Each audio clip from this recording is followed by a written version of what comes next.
Good morning, everyone. You're watching our mid-morning edition of Arirang News on this Tuesday, June the 2nd. Live from Seoul, I'm Jaein. And before we begin, these are the stories we're following at this hour. President Moon Jae-in tells U.S. President Donald Trump that he willingly accepts his invitation to join the G7 summit this fall. Such a call comes as Washington is increasingly clashing with Beijing over COVID-19 and Hong Kong. South Korea's consumer price index for May dropped for the first time in 8 months as the coronavirus continues to weigh on domestic demand. The economy contracted 1.3% in the first quarter from the previous, slightly up from earlier estimates. Plus, in the U.S., President Trump steps in amid massive social unrest, saying he'll deploy the military if state officials cannot contain the chaos sparked by the recent death of George Floyd, an African-American at the hands of a white police officer. Our starting point this morning, South Korea's economy shrunk in the first quarter of this year by 1.3% compared to the previous quarter, slightly better than earlier estimates, though. Despite the revised quarterly growth, the central bank said it's still the slowest growth in over a decade amid global economic uncertainties from the COVID-19 pandemic. For more, we have our business correspondent Yoon Jung-min on the line for us. So, Jung-min, explain the latest figures. Well, Taemin, the Bank of Korea says South Korea's real gross domestic product fell 1.3% on quarter from January to March. But that latest figure is actually 0.1 percentage points higher than the BOK's earlier estimate and is up 1.4% on year. The manufacturing sector shrunk by 1%, while services contracted 2.4% due to worsening sales for wholesalers, retailers, and restaurants. Construction, on the other hand, was up 0.2%. Private consumption plunged over 6% due to declining spending on goods and services. Exports were down 1.4% due to poor exports of cars and machinery, though semiconductor exports were up. Meanwhile, real gross national income contracted 0.8% on quarter during the first 3 months of the year. It seems COVID-19 has affected the country's overall economic growth in that period.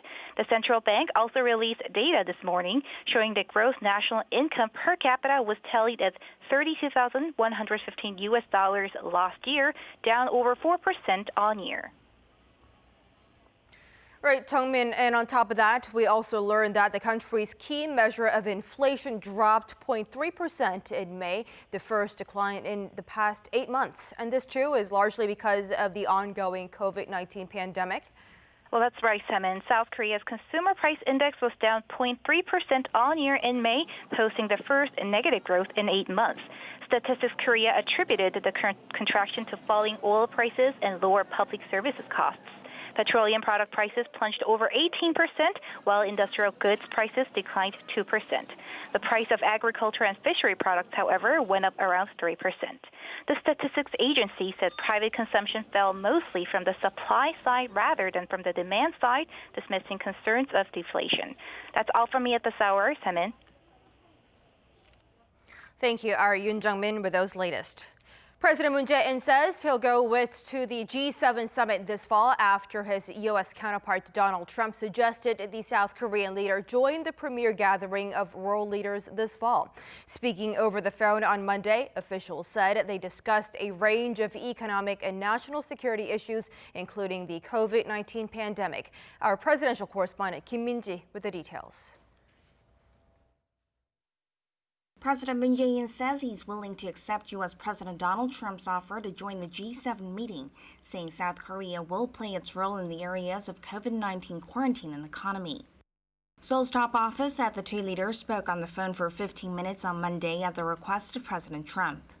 The U.S. leader had earlier said he was postponing the G7 summit until September, and he wanted to invite the leaders of South Korea, Australia, Russia, and India.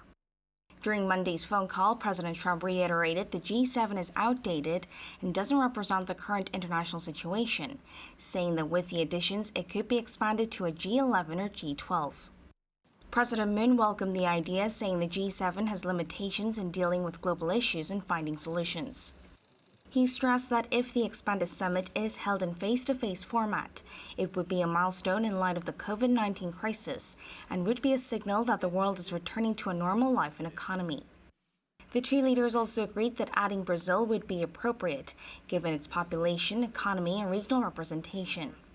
The call to join the pact of the world's largest advanced economies comes as President Trump wants to discuss how to deal with the future of China. On other issues, Presidents Moon and Trump congratulated SpaceX's Crew Dragon's successful dock with the International Space Station. President Moon said it planted a big dream for mankind and that the U.S. made history in the era of space exploration. The two leaders last spoke in April following South Korea's general election. Kim Min-ji, Arirang News. U.S. Secretary of State Mike Pompeo has renewed Washington's commitment to thoroughly executing sanctions on countries like North Korea, Iran, and Venezuela. Speaking on a recent podcast, Pompeo said that while sanctions have been effective, they're still far from completely executing such penalties.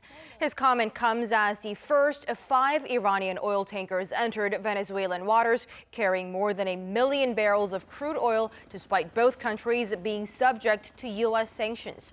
Now, Pompeo's remarks come just a day after the Justice Department indicted 28 North Korean and Chinese individuals for operating a global financial network to support Pyongyang's nuclear weapons and missile programs in violation of U.S. sanctions.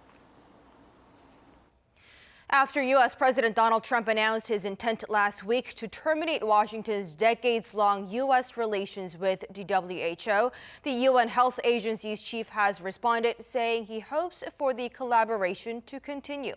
Speaking at a press conference on Monday, WHO chief said that the U.S. government's and its people's contribution and generosity toward global health over the past decades have been immense, adding that it has made a great difference to public health across the globe.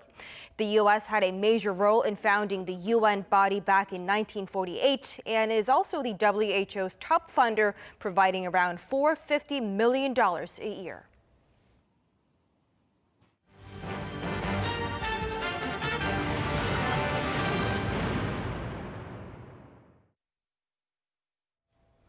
Over in the U.S., President Trump has spoken out on the protests that have erupted across the country, which in some places have led to looting and rioting. Curfews have been imposed, and there are several tense standoffs between protesters and law enforcement. For more on that, we have our Chang Tae-hyun on the line for us. So, Tae-hyun, how are things going? Taemin, U.S. President Donald Trump held a briefing on Monday local time and said he will mobile all available federal resources, civilian and military, to stop riots and looting.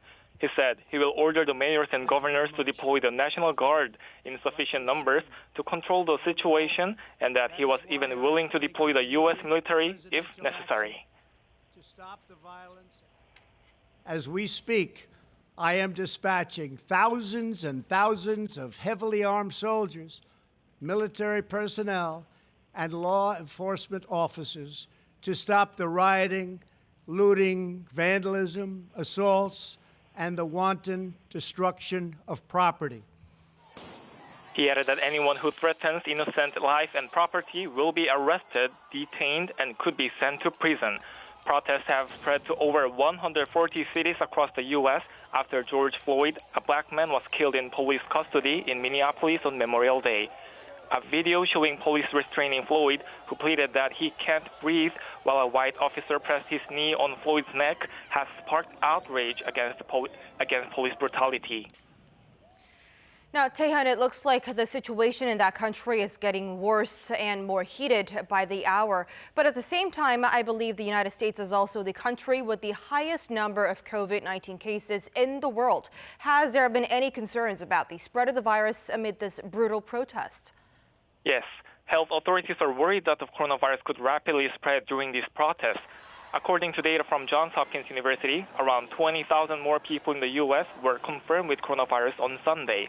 When people yell slogans, sneeze to expel pepper spray, or cough after inhaling tear gas, the virus can easily spread through a crowd. Meanwhile, some 40 cities have imposed curfews after buildings were burned and businesses were looted. But that didn't stop protests in Washington, D.C. and other cities across the U.S. Back to you, Semin. Thank you, our Chang Tae-hyun, with those latest updates. In an apparent move retaliating against the Trump administration's latest announcement to eliminate special treatment for Hong Kong following China's passing of a new national security law, Beijing has ordered state-owned firms to halt large-scale purchases of U.S. farm goods. Our Kim Hyo-sun reports. The Chinese government has reportedly instructed its state-run agriculture companies to halt purchases of some American farm goods, including soybeans and pork, putting at risk the Phase 1 trade deal between the world's two superpowers. Citing sources, Bloomberg reported Monday that state-owned traders, COFCO and Sino Grain, were ordered to suspend purchases from the U.S. Large volume state purchases of U.S. corn and cotton have also been put on hold. Beijing's move follows the continued escalation of tensions with Washington over China's passing of a new controversial national security law that encroaches upon the freedoms enjoyed by people in Hong Kong. As agricultural goods were considered the lifeline of the Phase 1 trade deal between the U.S. and China, pundits say Beijing has left the hard-won deal on shaky ground. It had agreed to buy U.S. farm goods worth about $36.5 billion for 2020 as part of the deal signed in January. Against such a backdrop, the Chinese government revealed plans on Monday for the further opening up of its southern island province of Hainan. According to China's state-run Xinhua News Agency, the government's master plan for the Hainan Free Trade Port entails facilitating free trade, investment, and cross-border capital flows on the island by 2025. Beijing also plans to offer favorable tax policies to companies in Hainan while aiming to build the entire island into a duty-free zone to attract more tourists. To many experts, the plan even seems aimed at substituting Hong Kong with Hainan over the long term. Chinese President Xi Jinping first disclosed his plan of establishing the Hainan Free Trade Port during the Boao Forum in 2018. Kim Hyo-sun, Arirang News. Samsung Electronics has embarked on construction to add a next-generation NAND flash production capacity to its plant in Pyeongtaek, Gyeonggi-do Province, just 10 days after it announced it'll expand its foundry capacity in that very own plant. The company is expending around $6.5 billion to meet the demand for big data technologies like AI, IoT technologies, and 5G expansion. And the world's largest memory chip manufacturer said mass production will begin in the second half of next year. And Samsung hopes the move will help it realize its goal of becoming the world's top logic chip maker by the year 2030.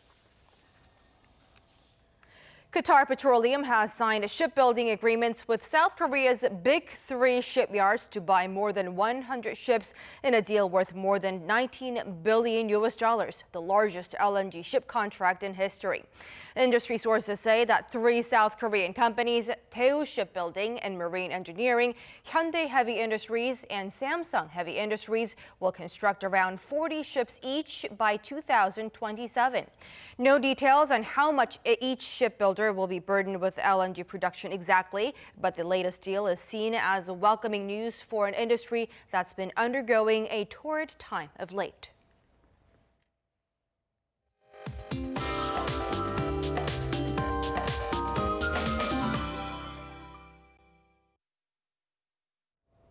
Good morning. Those of us in the central parts of the country will have the exact opposite weather pattern today. Murky skies with rain and cooler readings in store for this Tuesday. And the further west you are, the more rainfall you're going to receive. Seoul will also see rain around lunchtime through tomorrow dawn with 5 to 20 millimeters of precipitation in the forecast. So rain-affected regions will have readings lower than yesterday, but Daegu and its surrounding regions will have another blistering hot day today. Highs in Gyeongju and Daegu will be 30 degrees, Gwangju at 29 degrees, and the mostly sunny skies could add more warmth to the air, while Daejeon will be warm and rainy today.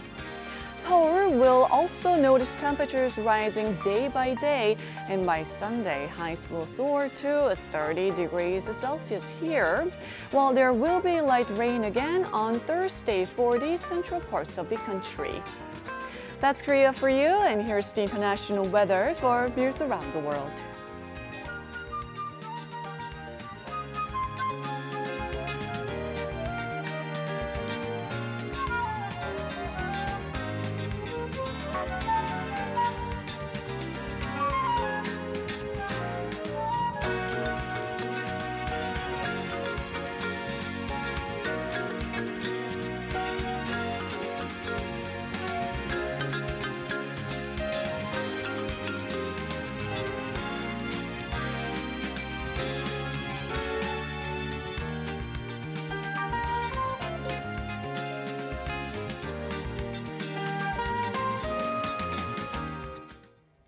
And that is our time at this hour on Arirang News. Do join us again for our daily coverage of the coronavirus briefing by South Korean officials coming up at 11 Korea time. As always, thanks for watching.